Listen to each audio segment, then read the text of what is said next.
Hello there, friends. You are watching E3 on Twitch, powered by T-Mobile.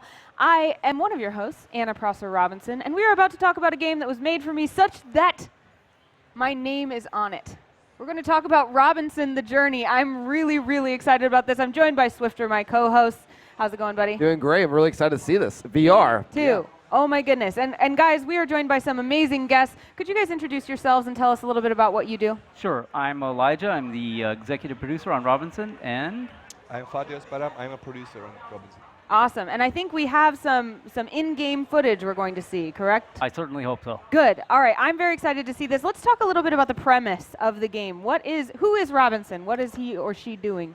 Well, I think you have to take it back a little bit further. You can see some of the beauty there. Whoa. So if you take it back a little bit further, in the 60s, 70s, there was kind of this movement to bring space and dinosaurs into comics. Right. And then all of a sudden it disappeared. Conspiracy? I don't know. But what I can say is we felt an obligation to bring that whole concept back. So Cool. Robin is a boy, followed by a companion who is a robot, and he lands on a alien planet full of dinosaurs. This sounds amazing. Sci-fi, dinosaurs. It has like everything. It sounds like. I Yeah. mean, like, yeah. I want in. I want to see more. Yeah. I think my guys back in Germany, they actually are having a drinking game for the amount of times I say awesome. Let's get him drunk. Is this our robot companion here? This is Higgs. He's a safety bot. Safety bot. He will keep you, and look at all the little icons he will pump out. And it's important to note what we're looking at is a game in VR, correct? Yeah, this is fully in VR on the PSVR platform, and we felt it was one of the best business decisions we've made, and it's fantastic. We love it. And why is that? Why is that one of the best decisions, you think? Well, because first of all, Sony's been a fantastic partner helping us bring this to VR. That's great. Now, this looks absolutely amazing for a VR game. I've seen a lot of VR games here at E3, and they all look great, but this looks like this is a VR game. Like, I mean, Right. the detail is absolutely phenomenal. Right. So one of the things that we wanted to do is we wanted to bring a AAA product to VR, and we spent a lot of time and energy, and you can take a look at this and you know the kind of level of effort that went into it, but it truly feels like a AAA product, and that's what we were, that was our goal. That does. It really, the graphics are really impressive. As I was looking at this, that's why I was saying it's important to note, because I think anyone watching this would assume we're dealing with a maybe traditional non-VR game, but what is this tool we're using? It's a remote manipulation tool. It enables you to levitate world objects, to interact with the world object. As you see here, you can pull down this. Okay, closer. Okay. There we go.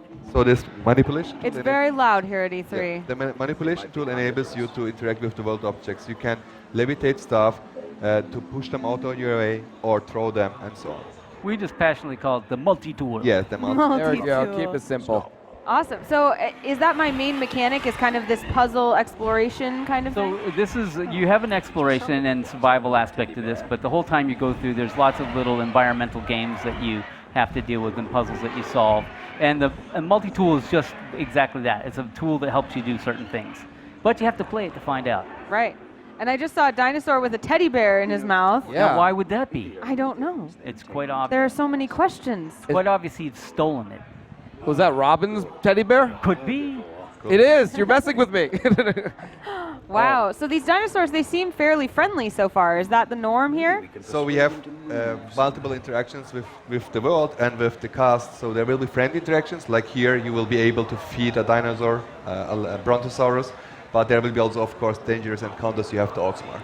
Wow. We like to keep it, an ebb and flow to it. Yes. Obviously.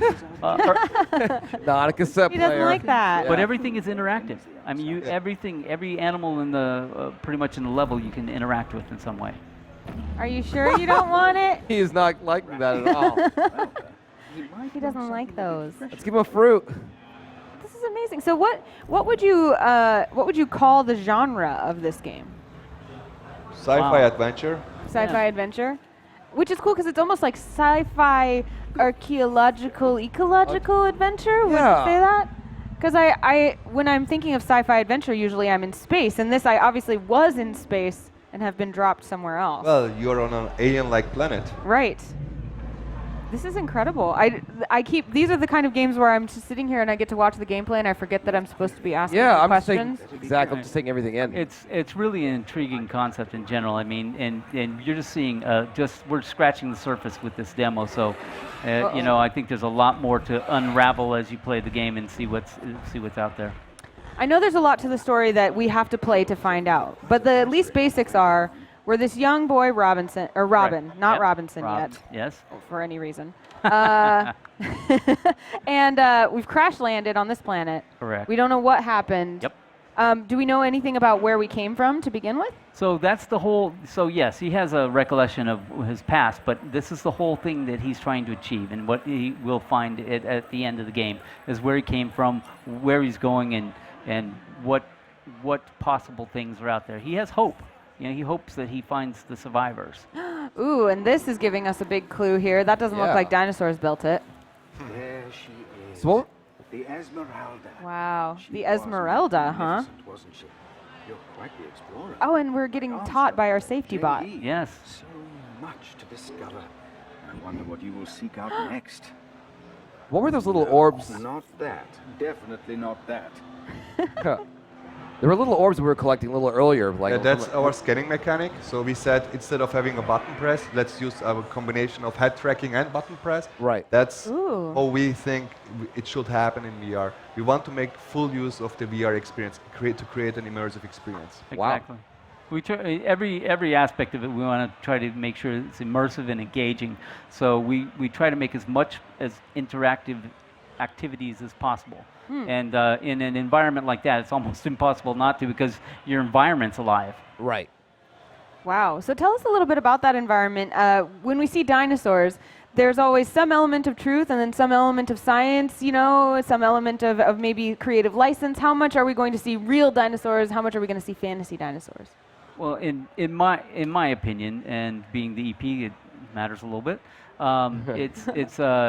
We wanted to create what was the most fun and way to engage people, right? Right. So we take artistic license where we need to, and in general, we do all the research and legwork to make sure that we're at least somewhat fictitiously close to what the comics were back in the day. Oh, cool. So it really is based on that comic sci-fi dinosaur Well, world. we like that concept, and our art director really gravitated to it. But in general, I mean, I think there's a shout out to the Robinson Crusoe storyline as well. Totally. How about the soundtrack to the game? Like, what efforts are being put into there? Like, what will we hear as we're kind of journeying through this alien world full of dinosaurs? So yeah, obviously this is something that we're in the progress of working on right now. So it's we haven't decided, but we spend a lot of time with our audio because we know that it's really important, and our audio team is fantastic at doing this and kind of telling a story through the audio. Right. Very cool. Especially for VR, I mean, to create presence, right? You need to make sure that the audio is in sync with what you see. Oh, so that's really important, and our audio team is doing a great job to help that presence in VR. You're so right. Have there been any other challenges, since this is a VR game and not just your standard kind of screen kind of game? Like, what other things have you had to kind of pay attention to with it being in that realm?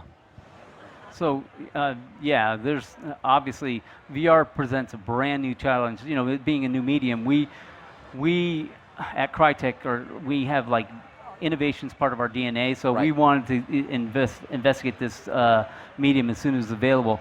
And there's of course technical challenges. I mean, we're talking that these types of platforms have to run at 60 frames per second, reprojected at 120 frames, and I mean, so someone that pushes graphics is high fidelity is Crytek. We're definitely talking about a new realm of understanding how to optimize. Right. Wow. Yeah, tell us a little bit about how that's going to be experienced in the PlayStation VR. What are some of the actual interactions that you'll have with that equipment that'll help you experience this world? I think that's Are you going in what ways will you be looking behind you to see if something's coming at you, or in what ways are you using this VR to your advantage to explore the world? Right. So one of the things that we felt was a goal was kind of transportive environments. When you get there, you feel wow, I'm in, and after a while you kind of forget that you're in VR and you're just kind of experiencing this world. As well as we wanted storytelling to be driven, by the safety bot. You have a narrative you're being pulled through the story. Crytek's known for its open environments and sandbox gameplay. However, in VR, we can't just wander anywhere. So we had to make it feel like you could do some sandbox activity. However, we have a safety bot that's driving you along the way, and it gets you to this. These are the kind of things we're utilizing to bring that story alive. And that's what we always used to say as kids. As a huge sci-fi fan, I would always be like, oh, I wish I could experience this movie. I wish I could be in this film or in this comic. And so I'm refreshed to hear that we have a storyline that we're following, because sometimes I don't want to wander around a planet. I want to hear a narrative, and it sounds like that's what you guys are after, huh? Well, we're doing both. We want you to feel like you have some freedom and you can go and experience things and see the wildlife, the flora and fauna. These are the types of things we want to establish. But yeah, bringing that to life is everything to us. Making sure people feel like they can engage in the environment and actually live a story all to themselves. Like each person that plays this is going to have a unique perspective on what they just saw. That's so cool. Yeah, very cool. I can't wait to just explore that world and just feel like I'm there. We want you to do that.